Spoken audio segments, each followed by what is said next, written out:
Look at this. Look at this dump right now. I'm literally watching the Luna price tank right in front of my eyes. It has been a very, very brutal day on the markets. Sounds tricky. Welcome to the show. How are you feeling? Hey, buddy. Thanks for having me. It's a bit rough out there for everyone, but let's just keep our heads up and keep pushing forward. We can do this. Well, basically in today's show, we're going to go through why I think Luna has taken such a massive dump, go through what exactly happened to UST, and also break down a theory that I have, a little bit of a conspiracy theory as to what is actually happening here, because we need to lift the veil over people's eyes and really show people what's going on in this market right now, because there is some serious manipulation happening. And then at the end of the video, I want to give you my take on some interesting topics that are happening in the market right now and kind of work out where we can go forward. Let's get straight into it. So, I mean, look at this Luna price right now. We've hit $15 after pushing, I think it was 120 a few weeks ago. It's been a disaster. I'll be completely honest. Luna has been a disaster over the past few months. And, it's quite sad to see after, I know a lot of people didn't take profits at the top. If you're caught holding the bag here, then it feels bad, because this massive red candle here is mostly a result of the liquidations that are taking place. And all of that is off the back of this UST peg getting absolutely decimated. And I talked about on yesterday's show that I thought, it was looking quite shaky. And then if they couldn't regain the peg in the short term, then it could get worse. And that's kind of what's happening right now. We're at 74 cents. We pushed up to 90 cents. We're back down now. And it's really a massive fight between the bulls and the bears at the moment. It's just a cascading effect. It's kind of this, it's pretty scary. And I'm the same. I'm in the same boat as everyone else. I'm still holding Luna. I've actually still got some UST. I haven't sold anything. I don't want to sell. Because I'm fingers crossed. I'm believing in them and I know they can do it. But it's that whole cascading effect, and it has to stop somewhere, because people will stop selling eventually. So I think that's the kind of the best takeaway at this point is to, or for me anyway, I don't want to tell anyone else what to do, but for me, it's kind of, the people have to stop selling. Eventually, it's got to capitulate. Okay. Well, let's actually work out what went down. Let's work out what happened, what caused it, and where it's going from here. And basically, I did a thread on this today. We asked yesterday what questions you wanted us answered in the show. And basically, it was a flood of UST and Luna questions, obviously. So it's a hot topic right now. So let's talk about it. And I want to break down what actually happened. So I think that UST's collapse is the biggest threat to crypto right now. It's clearly affecting the whole market, and it has massive ramifications for the entire industry. Is this the end of UST? Is this the end of Luna? Well, that's what I'll try and answer, and I did my best at answering that in this thread. So basically, there's two differences between stablecoins. You've got stablecoins that are algorithmically backed. So they're backed by a mechanism or an algorithm that keeps the peg.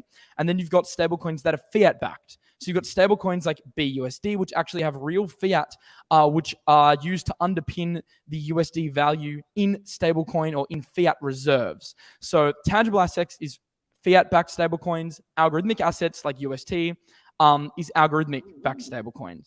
Also, now, as well, there's a lot of people introducing the duo there as well. So I know that's not in there, but it's probably important to have a think about as well, because there are stablecoins now that are coming on the market that are partially backed by real world assets and then partially backed by an algorithm. So that's also, and the problem with algorithms is, it does create extra risk. And that's what we're seeing with Luna at the moment. I'll be completely honest. There hasn't been many algorithmic stablecoins in history that have managed to succeed to this level and come out the other side ahead. Like, basically, we haven't really seen it before. And this is another case of a peg being broken in quite a bad way. And although algorithmic stablecoins are great for facilitating DeFi, they're great because they're decentralized. And I think there is a massive room for them in the future. And UST still could be that coin. I also think it creates extreme risks, which we're seeing at the moment. So let me explain just for a second how UST actually works in terms of its peg. So you can redeem $1 of UST for $1 worth of Luna at any time, and you can swap 1 Luna for its equivalent value of UST. So this incentivizes arbitrages to maintain stability in the peg. However, if you're going to maintain stability, it must possess true utility, because there needs to be a reason for arbitrages to come in and arbitrage. And the reason that they've been doing that is because of the yields that you can earn on Anchor. We know you could earn almost 20% on Anchor, but unfortunately, we saw Anchor absolutely get rugged, basically over 50% in a day removed from Anchor.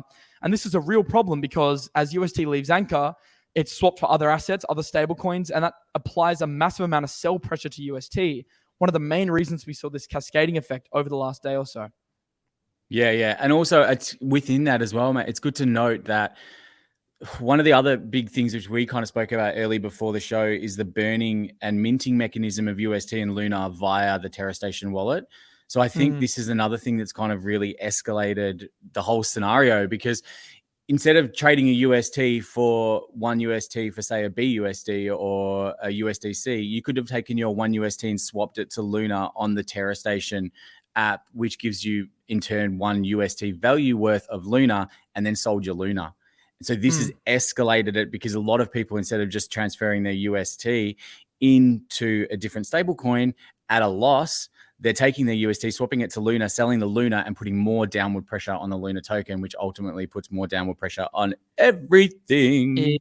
Exactly, because when UST is minted, the equivalent dollar value of LUNA is burnt, and that was what was getting the price pumping, because, you know, as LUNA was being burnt, the supply was being reduced, the price was pumping, everyone was euphoric. But unfortunately, it also can go the other way with these mechanisms. If it goes the other way, it means as the UST supply reduces, LUNA has to be minted. That is exactly how the mechanism works with the peg. So this has increased the total supply massively of LUNA, which is why we're seeing tokens flood onto the market and obviously result in a massive red candle like this, because in the last 24 hours, 25.3 million LUNA have been minted. This is over a month's worth of supply burn that's actually been added to the market. So a whole month of good work, as we can see. This entire month here of a massive push up through March, through April, where LUNA's being burnt. That was undone in basically 4 days, which is very, very, very scary. It says 78.7% in 7 days on CoinGecko. So, I mean, that's it's scary. It's scary how quickly it can turn around and how quickly it can just go down in the other direction. All right, and let's talk about why. Let's talk about why it happened. Yeah. And I'm going to be frank with you. I'm going to be real, raw, and honest, give you my actual thoughts behind this. There is some fishy stuff going on. There's no way this is fully legitimate, in my opinion. And I view it as a coordinated attack. We've got some evidence, which we're going to show in a second, as to why I think that's the case. But I think this is what happened. A coordinated attack with the sole purpose of destroying the peg, whale manipulation. The FUD then started to spread on Twitter. Once that they saw the UST peg and went to 97 cents, the FUD started spreading. People started panicking. And then as people started panicking, they started panic selling their UST. And that started leading to liquidation. So people that were looping looping strategies or had their LUNA in Anchor, they got liquidated. And I even got liquidated on some LUNA today. Like it just happened so quick. I didn't even have time to get on top of it. It happened in a second. And that just goes to show the risks in DeFi. So yeah, this is basically how I think it went down. It's a cascading effect as well. And that's the problem, is once the waterfall opens up and the floodgates start, I mean, you know, you can just use that analogy for water over and over again. It's so hard to stop. It's so hard to stop. But I think there is a stopping point, though. There is a stopping point. So where that is, I'm hoping it's really soon. I'll give you my thoughts on that later in the show as to where I think the stopping point will be. I think there is one, and I have a little degen plan to maybe get back. It might be a little degen, but I just want to go through why this happened, and we got some evidence here. Maybe this was a coordinated attack. It's what I'm leaning towards right now. So let's go through On-Chain Wizard's thread, see what he thinks, talk about our thoughts as to whether this was actually manipulation. So the story starts in late March when the LUNA Foundation guards started buying back Bitcoin to help USD. It started obviously accumulating a massive Bitcoin position. The second leg came in the form of the 4-pool Frax announcement for UST on April 1st. This gave it the second leg needed to help execute the strategy in a capital efficient way. So this is kind of framing the steps that led up to this attack. Then the attacker apparently borrowed, and On-Chain Wizard has done a little bit of digging to work this out. The attacker borrowed 100K Bitcoin to start the position. Other than that, it was sold into Kwon's buying assets. So LFG obviously bought 15K Bitcoin between March 27th and April 11th. So that takes the average price between these dates to around 44K. So essentially, what you have is a 4.2 billion short position built. Over the same time, the attacker builds a 1 billion OTC position in UST. Now the stage is set to create a bank run and get paid on your Bitcoin short. So in anticipation of the 4-pool, LFG removed 150 million from the 3-pool liquidity. And this is kind of very, very worrying stuff, because then it's triggered the depegging essentially. And that's when it went to 97 cents at lows. the LFG began selling their Bitcoin to defend the peg. And this is one of the reasons why the whole market is taking a hit at the moment. Yeah. Obviously, because Bitcoin is down. And just on this, on that as well, at that point as well, I think that's a crucial point that On-Chain Wizard's done an amazing job of covering all this, but also something that's not here is that, and probably Do Kwon's biggest mistake in all of this was letting people know where his buy point was going to be to defend the peg. Because they had a specific value, a precise number that they knew that when it hit that number, that was when he was going to start deploying. So that was the point they had to push hard. And without that, no one would have known where he was going to start defending. And I think that's the biggest of everything he's done. And he's a super intelligent dude, and I've got a lot of respect for him. I think that's the biggest mistake he's made in all of this. I think there are a few mistakes. I think there were definitely a few mistakes. Potentially, he started buying a little too early. The market could have settled before he started using his wild card. And you're right, exposing when you were going to start defending the peg, potentially a mistake. I can't be too critical because I want to see where this settles. But this did start the depegging. And then what happened was that they started selling Bitcoin to defend the peg. And when you start dumping Bitcoin on the market, regardless of how much it affects the market, look, Bitcoin's worth $600 billion.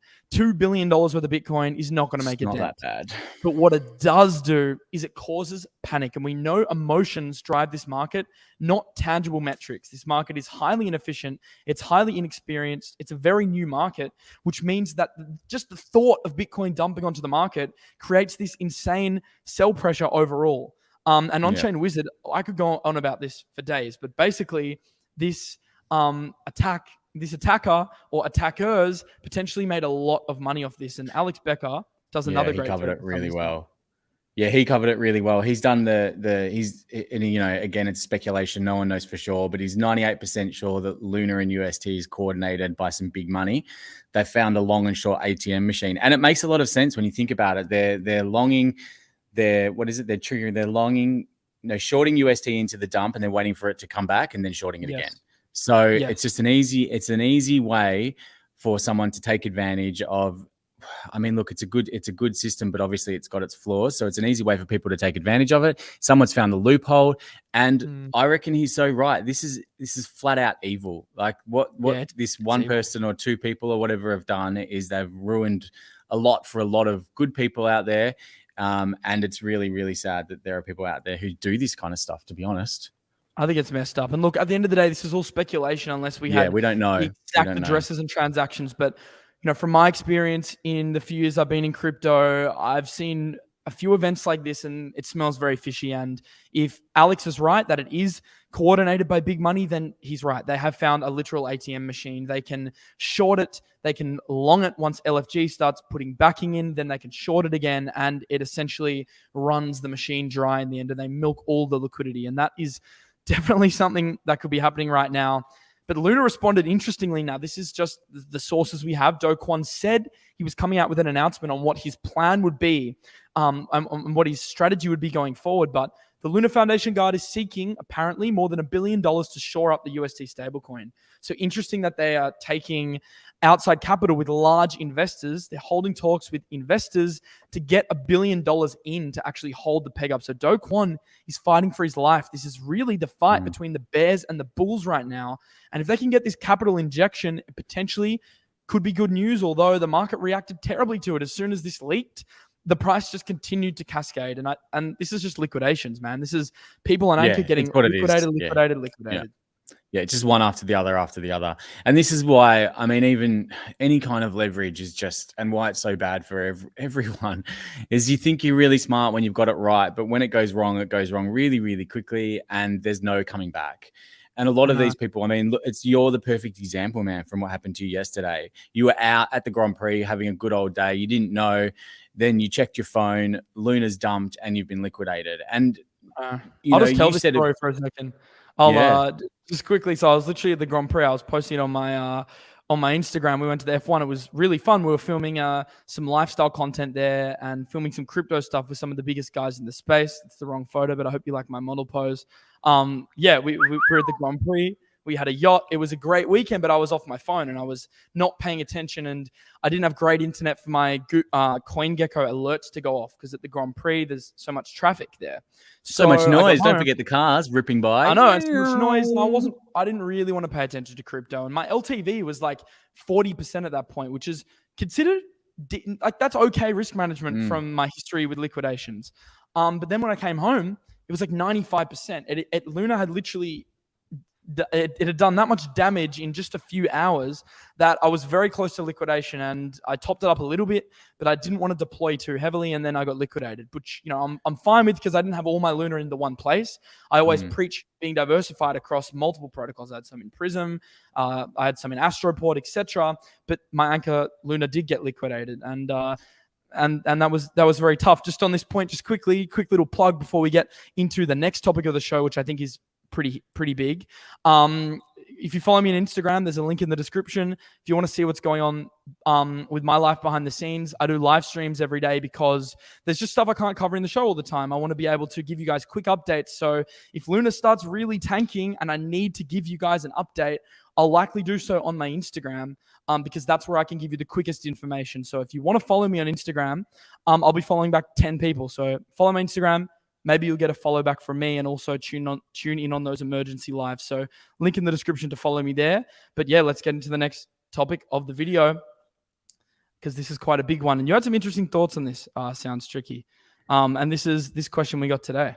With the question from, is it Christophe Marin? I think you posted yesterday. If you've got any questions, shoot them out and let us know, and we'll have a go through them. And everything is just UST based. Obviously, everyone's freaking out about that or worried about that, which is fair enough. But this kind of question was interesting, and I thought it was super, super interesting and something we should really have a talk about in this current situation because it's really poignant and it's happening right now. Is there anyone out there who can actually be trusted in crypto, NFT, and Web3 has a serious identity crisis? What will investors do to change this before regulations come down with a hammer? Now, I think the first part of the question, it's eked me a little bit and it's made me a little bit upset at the same time. And I'm trying to be positive in this moment. But this one it's like, is there anyone left to trust? Now, who don't we trust and why? And is this insinuating that Kwon can't be trusted? And I don't understand where this kind of stuff comes from. And this is a perfect example of how FUD is spread and how things spiral out of control because no one's done anything wrong. He hasn't done anything wrong. Someone on the other side of this has done everything wrong.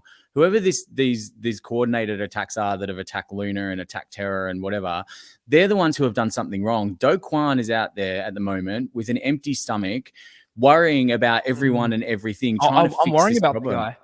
I'm worried as well. Worried for Do. I hope, Do, you're well out there if you're watching this because, like, man, I know you follow me on Twitter. I'm pretty much guarantee he's not because he's trying to fix everyone's problem. This is tough. And look, it's happened a few times. So this question goes a lot deeper and it actually has massive ramifications on the market. So you've had it happen with Andre Cronje at Fantom. Yep. We've had it happen with Daniel Sester with Time. Yep. We've had it happen now with Kwon and Luna. It's this kind of this identity crisis, this trust issue in crypto.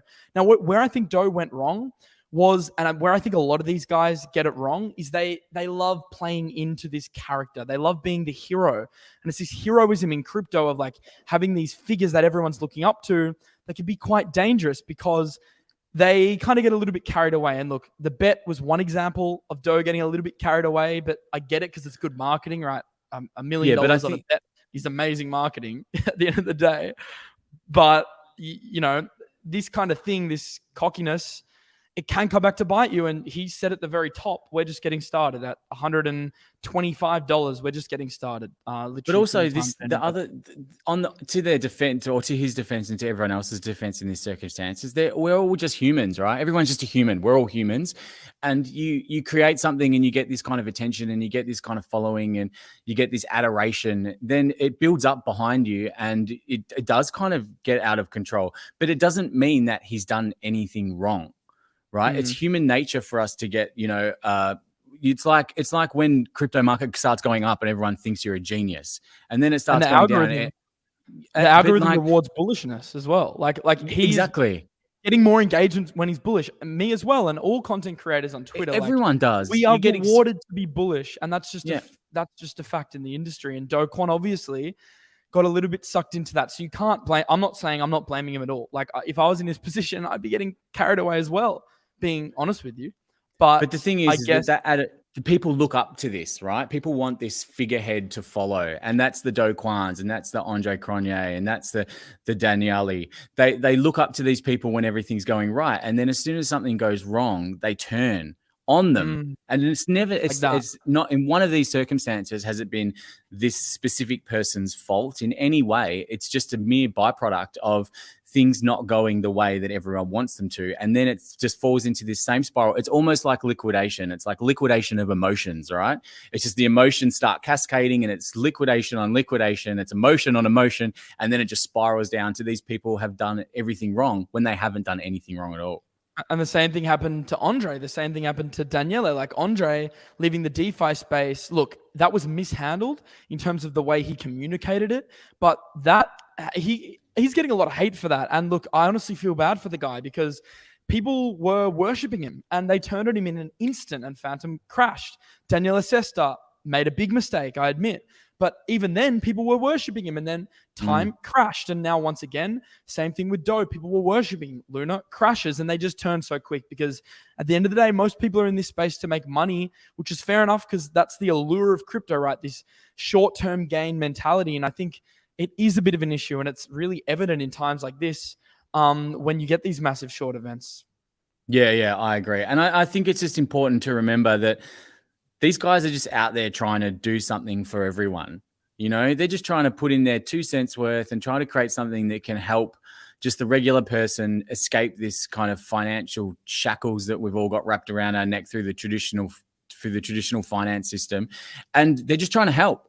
And they can succeed and they can fail, and that's fine. But they're not maliciously trying to hurt people. And I think that's probably one of the most important takeaways. Let's be pragmatic now. So let's talk about some things we can do, things we can actually action, and let's talk a little bit of strategy at the end of the video. The first strategy thing I want to touch on is Donkey. I'm not shying away from it. We had a large amount of UST exposure in this pool. Now, I can say we did get out of this planet looping. So I was told by Donkey Finance, I've been working with them, that the day before we pulled out of this planet strategy. So luckily, we didn't get liquidated on these positions, which is good.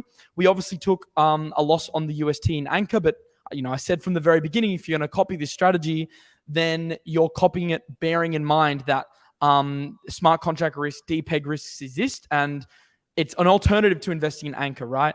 On the bright side, we did have USDB, USDC, which kept the peg. So 30% was fully protected, which I'm happy about because if this was a full UST pool, we would have gotten really hurt. But luckily, if you had $116 in, you'd have 110 now. So there wasn't massive losses. So we did our best to protect it. We did our best, basically. So I wouldn't be entering this pool now. The sponsors might hate me for saying that, but we're going to change it up. We're going to take a few days. We're going to readjust the strategy out of UST and look into some other stable strategies. And I think it was a good wake-up call for all of us that we need to be attentive. Yeah, and just with that, bring up the strategy again so we can see the graphic. It's almost a perfect example of why you separate your portfolios, right? Yes. Look at this and look at what's happened and have a look at how things are broken up. And one thing in the middle is gone, but not everything's gone, right? And the thing in the middle we got out of. So the only thing that went was the UST peg, 30% on the Anchor. Yeah, but it's a perfect example of why you never put all your eggs in one basket. Yeah, exactly. And I obviously don't recommend putting your eggs in one basket, but if you want to put it in multiple baskets, then you can use ByBit, the official show sponsor. And if you sign up using an account, DeFi Master, link in the description, you guys can actually get your portfolio double. We're going to be doubling portfolios if you sign up and deposit money. So if you're going to trade, do so on ByBit. And I think that's a great thing to do. But I did say we got to talk a little bit of strategy because this is tough. This market is tough. I'm finding it tough. I know you're finding it tough. Guys, it's been very difficult. So the question I got on Twitter when I asked it yesterday is, when everything drops overnight, this is a very interesting question. When everything drops overnight, should I sell them before they drop even more? Should I protect capital or should I double down? Should I buy more? So what are your thoughts on this? What are you actually doing in this market right now to position yourself? So I think right now I'm not doing anything. It's I just run with the whole adage that it's, you know, the night is darkest before the dawn, and it feels pretty dark right now across the board. And it's not just here; it's everywhere. I mean, I think I posted a thing before on Twitter about just there was just like an update on the financial markets from around the world, and it just had a list of all the things and how far up and down. Everything's down. We're struggling. Everyone's struggling. It's a share from yeah, there you go. Everything's down. Like, you know, you're talking a couple of things that might be up a small amount, but overall, the world's struggling right now. Everything is taking a massive hit. And crypto gets hit the hardest by far. Crypto gets hit the hardest. It's the riskiest and the newest. I'm most exposed to crypto. So for me, it's been a bit of a kick in the guts, but I'm sitting tight for the moment. I'm not doing anything. That would be my strategy. But had I have, you know, played the other strategy and got out of, say, something yesterday or the day before, I would have been a lot better off because I would have sold my Luna before the dump. So it's an argument for both sides, to be honest. Yeah, you can make the argument for both sides. Look, my strategy is you want to be selling on greedy days when the fear and greed index is super high, the days where you want to take profits. And guys, take profits aggressively. If this has taught us anything, it's that we can't be reckless. We have to take significant profits off the table into assets that will be around. And obviously, the only assets that have proven themselves over the last 5 years are Bitcoin and Ethereum. Though I say they're very good assets to be accumulating and then spreading your profit taking across multiple stablecoins. So if you took it all into UST, you're probably feeling the pinch right now. Whereas if you had spread it across USDC, USDT, UST like we preach, then you'd be in a better position now. You'd take a small loss, but it'd be a lot better. So sell when the market is greedy. And look, I've always said this, and I'm not going to sway from my strategy now just because the market's down. My theory is that we should be accumulating when the market is capitulating. Now, look, it's up to you to work out what capitulation is. But when I look at Twitter, when I look at the fear and greed index, which is at 10, when I look across the market, if this isn't true capitulation, I mean, we must have something else coming because it certainly looks like it. It's starting to seem like it. This is bad. This is like you know, what's the blood in the streets saying? When there's blood in the streets, you should buy. There's something. A comment here. He says the market hasn't been greedy forever. And I would disagree with this because we literally go back to April. It's been a long time. 1 month? No, I disagree. I think 1 month ago, Luna was greedy. 3 months ago, the market was greedy in December. Like 3-4 months in crypto it seems like a lifetime, but in traditional markets, that's actually not that long. So yes, we do have to go a few months back to the really strong profit-taking opportunities, but maybe those were the times where we should have been taking more profits. And if you didn't, it's just a good lesson. All we can do is learn in this market. You can't beat yourself up. We've taken losses. We have to accept it. I'm an immense believer in the technology going forward. I'm an immense believer in Bitcoin. I'm an immense believer in a lot of these projects. It's no reason to panic out of your bag, but you have to be pragmatic with A, profit taking, and 2, buying in times of true fear and capitulation. DCA in and DCA out. I know everyone says that, but that shouldn't change. It shouldn't change. It shouldn't change now. That shouldn't change your strategy. It shouldn't change your outlook. The only, you know, these are the times where, you know, people have said that if you've got the balls big enough to jump in now is going to pay the biggest rewards. But do you have the balls to do it? And no one wants to buy when everything's down because looks scary. No, but that's the time you buy. It's hard. That's what I'm tossing up in my head at the moment. Always, I know. But I bought yesterday. I bought some stuff yesterday, and I didn't buy a lot, but I did. And I'm going to have a look today and see where things are. Would I be buying Luna today? I don't know, but I kind of think as well. I believe. I still don't think it's dead. I still think that this is going to come back from this. I believe that they're going to bring this back. There's too much in it. Today's the buying day, right? Like it's as low as it's been in months. And if you had have said this, we say this all the time. Yeah, you know, if you had have said to me 5 months ago, I'm going to get Luna for $15 again. I'd be like, but I'm not telling anyone to buy because I don't know if that's good or bad right now. But you know, these are the days that make or break you. It shouldn't be a question. You shouldn't have to think, oh, should I buy? Should I sell? Like DCA when the market is bloody. Like if you put in a little bit today and then it keeps dropping to $5 and you put in a little bit more and then a little bit more in a month when it's at 20, like just for example, then you're going to be in a better position to assess the market, and you're not going to be putting yourself in a position where you're short on stables, which is the major problem. People will catch falling knives. They'll see the market dipping, and then they'll go, oh, I've got to jump in. I've got to buy now. It's low, and then it gets lower. And that's the experience we've all had, and the experience that I've had.